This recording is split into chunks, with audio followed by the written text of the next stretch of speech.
Enjoy diversity. Spelling भन्नु त enjoy रे Yes, ma'am. इन्जोय त मैले कहिले पनि काहीँ पनि देखेको छुइनँ Ma'am, त्यो चाहिँ कुन लेसनमा छ भने यहाँ मलाई च्याट बक्समा लेखेर पठाउ त तिम्रो त्यो इन्जोय डाइभर्सिटी भनेको चाहिँ छैन सेन्टेन्स चाहिँ पुरा भन्नु पर्यो नि Okay, ma'am.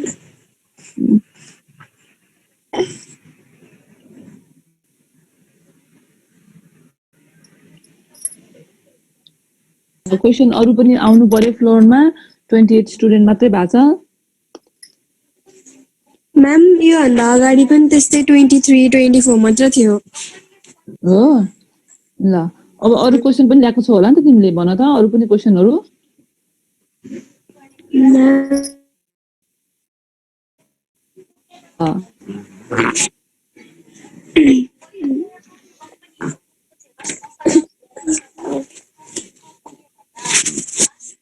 Ma'am, that what kind of effort has been made to produce skilled manpower needed for the social and economic development in Nepal? Say again, what kind of effort have to be done to develop social and economic? Has been made to produce skilled manpower needed for the social and economic development in Nepal. Social and economic development in Nepal. First of all, Nepal is an underdeveloped country. It is under the process of developing. Many literacy percentages of our country is low, still low, and there is even though there is variation in the manpower, the skill and skilled manpower are lacking in our country. Here are many semi-skilled and unskilled manpower, those who go abroad for working, for manual work and collect the remittance. Whereas for the development of our country, we need to produce the manpower within our own country. If we have to construct any kind of development plannings, research and development activities, always we have to hire the manpower from outside, no? So which is very costly. And they do not even have a love and affection towards the work which is conducted in our country. If we produce the manpower as per the need of country, then the Nepalese manpower, they will work wholeheartedly to develop their country. Yes, and they remain scale. Our currency also do not go to other countries, or our economy also do not go to other country. For that, we have to study the data. For example, study data कस्तो हो भने हामीले चाहिँ अब डक्टर्सहरु कति छ, how many total number of population of our country हैन, अनि त्यो टोटल पपुलेसनमा डक्टर्सहरु कति छ, अनि नर्सेसहरु कति छ, इन्जिनियर्सहरु कति छ, स्किल मेन पावरहरु कति छ, त्यो सबै स्टडी गरेर हैन तिनीहरुलाई चाहिँ के दिने त स्कलरशिप दिने, त्यो पढ्न चाहने। किनभने पढ्न चाहने व्यक्तिहरुले कति अवस्थामा सोशल ब्याकग्राउन्ड प्रब्लम हैन, इकोनोमिक प्रब्लमले गर्दाखेरि पढ्न पाइराखेको हुँदैन नि जेन्युन स्टुडेन्टहरुले पनि। एकातिर पढ्न पाइराखेको हामीले स्कुलमा पनि हामीले कति देखेको छौं, पढ्न सक्ने स्टुडेन्टहरु, डाक्टर पढ्नलाई रेडी भएको स्टुडेन्ट्सहरु, तर फ्यामिलीको सपोर्ट, इकोनोमिक सपोर्ट नहुँदाखेरि पढ्न नपाइराखेको हुन्छ हैन। त्यस्तो अवस्थामा के हुन्छ त, स्कलरशिपहरु दिनुपर्ने हैन, अनि उनीहरुको स्किल मेन पावरहरुलाई चाहिँ काउन्ट गरेर यति, फर एक्जाम्पल हाम्रो 3 करोड नेपालीमा 2000 नेपालीलाई 40 जना कि कति जना मात्रै डाक्टर छ, अथवा एकदमै थोरै रेशियोमा छ कि त्यो रेशियो हेरेर डाटा हेरेर स्ट्याटिस्टिकल डाटा हेरेर प्लानिङ गरेर चाहिँ स्किल मेन पावर नेपालमै प्रोड्युस गर्नुपर्छ भन्ने लेख्नुपर्छ। अर्को पोइन्ट बुझ्यो हैन? एउटा पोइन्ट चाहिँ हामीले हजुर हायर गर्छौं, हायर गर्ने माले बढी पैसालाई जान्छ हैन, यहाँ स्किल मेन पावर ल्याकिङ हुन्छ, अनि यहाँ मेन पावरहरु काम नपाएर चाहिँ विदेश भएको विदेश जान्छ थोरै पैसामा लागि। तर त्यही विदेश जाने मेन पावरलाई हामीले यहाँ स्किल दियौं भने त उले आफ्नै कन्ट्रीमा काम गर्न पनि पाउँछ र के गर्छ त कन्ट्रीको काम लभ एफेक्सनसँग राम्रोसँग गर्छ नि त हैन। ल भन अरु। Ma'am, question: what works does the National Human Rights Commission do? The National Human Rights Commission is one of the constitutional organ of our country. National Human Rights Commission is established as a constitutional organ after 2016. After 2063 Bikram Sambat, and this National Human Rights Commission works to protect the human rights of the people of our country, and also works still working to find out the current situation or find out the numbers of the missing peoples, those who were missed or who are missing still, in the during the time of इन्सर्जेन्सीको टाइममा कति मान्छेहरू missing भइरहेको थियो त्यो को डाटाहरू पनि निकाल्छ, human right protection गर्छ, इन्टरनेसनल ह्युमन राइट्ससँग मिलेर चाहिँ इन्टरनेसनल ह्युमन राइट्स कमिसनसँग मिलेर चाहिँ नेपालको मान्छेहरूलाई मानव अधिकार प्रदान गर्नको लागि लागि पर्छ, प्रोटेक्सनको लागि भनेर लेख्नुपर्छ। हजुर सृजना भन त।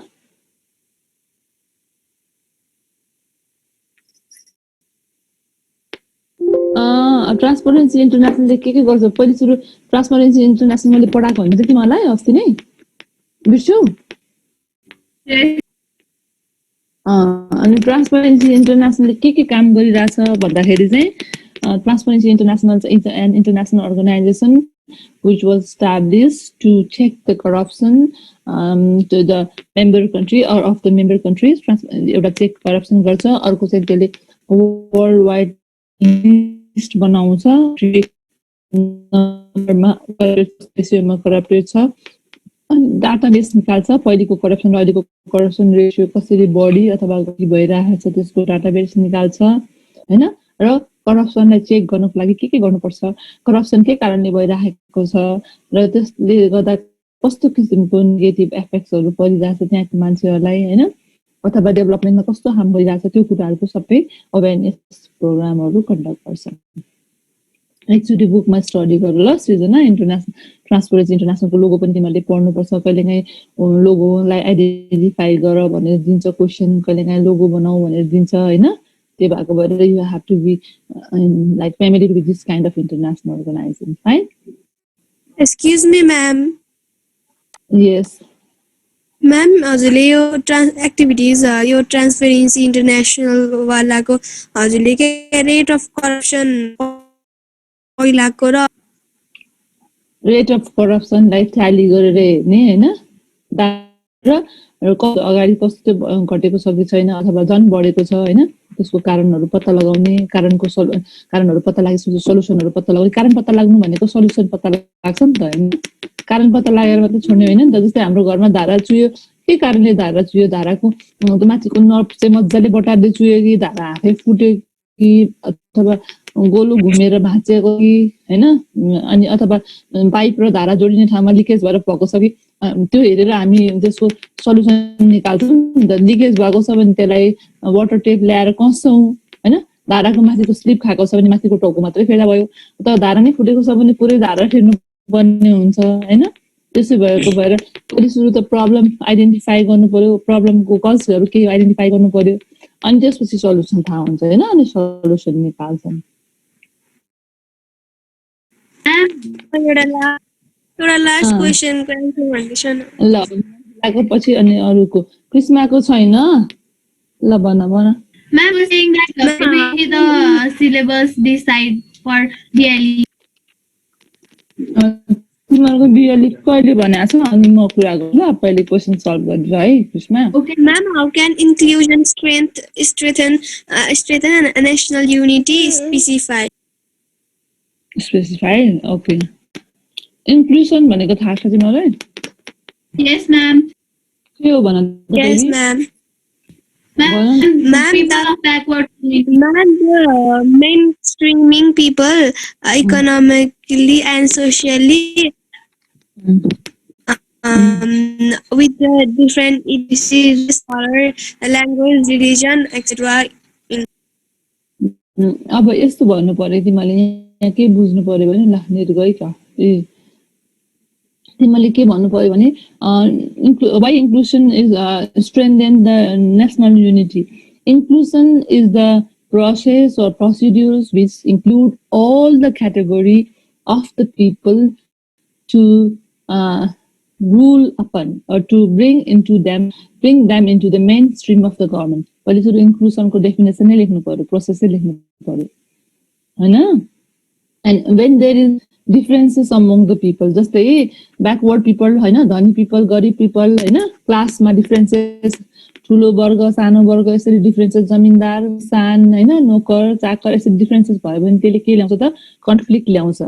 अनि conflictले के आउँछ? misbehavior, mischief, अनि त्यसले फाइनली के गर्छ त? revolution ल्याउँछ, हैन? if there is, पहिले सुरु के लेख्ने तिमीले त्यो क्वेशनको आन्सरमा पहिले सुरु inclusion means यस्तो यस्तो यस्तो भनेर लेख्ने, हैन?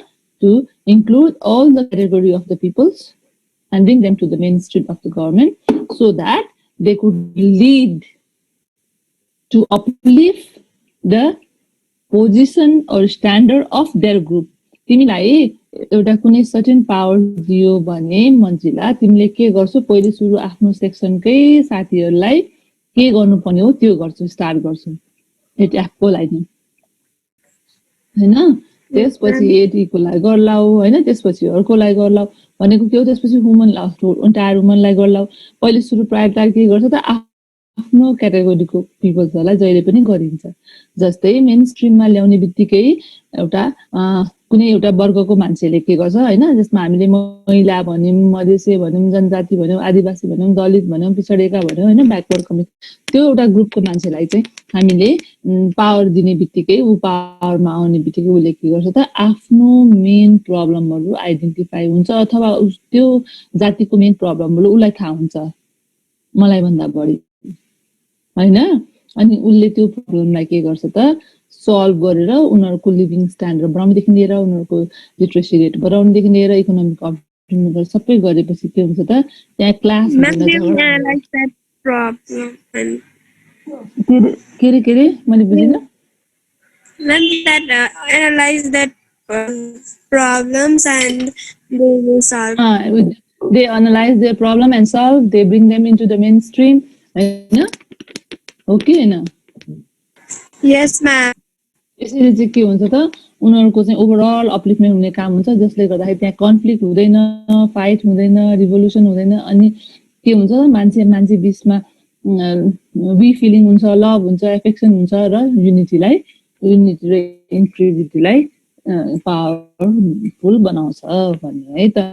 ल अब अरुको क्वेशन लिन्छु म. अरु कसको क्वेशन छ ल भन त फटाफट.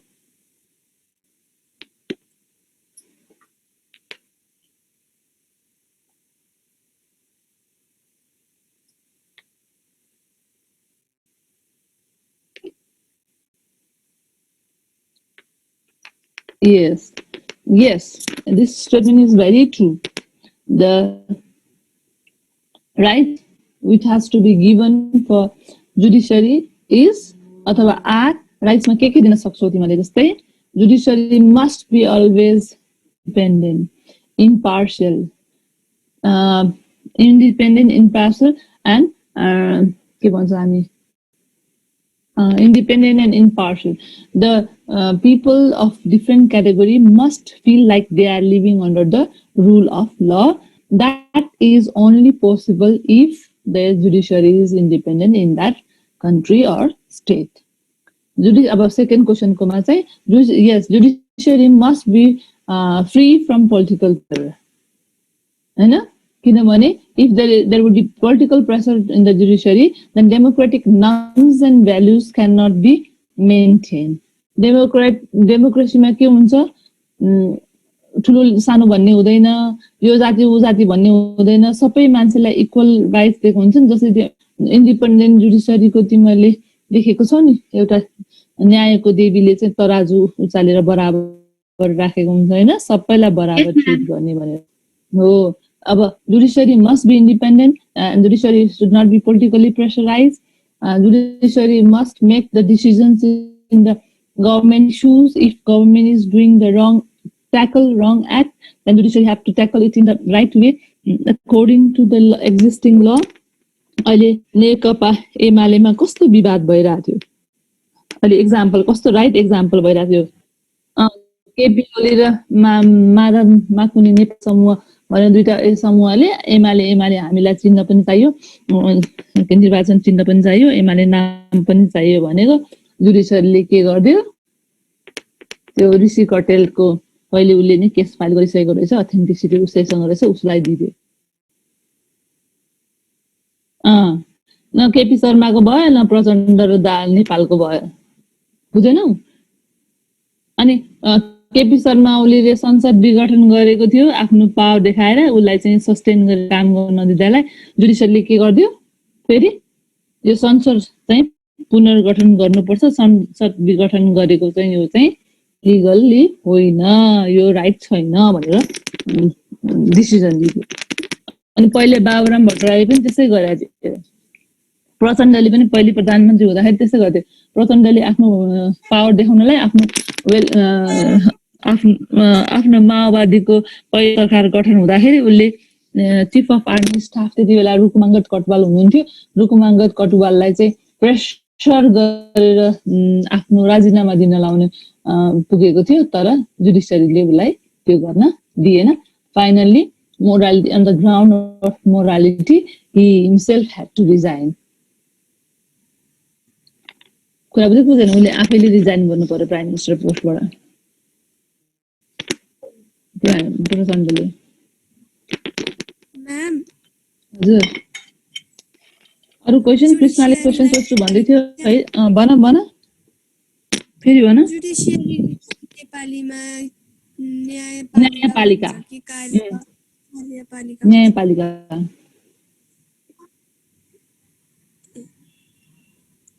ओके म्याम अरु के छ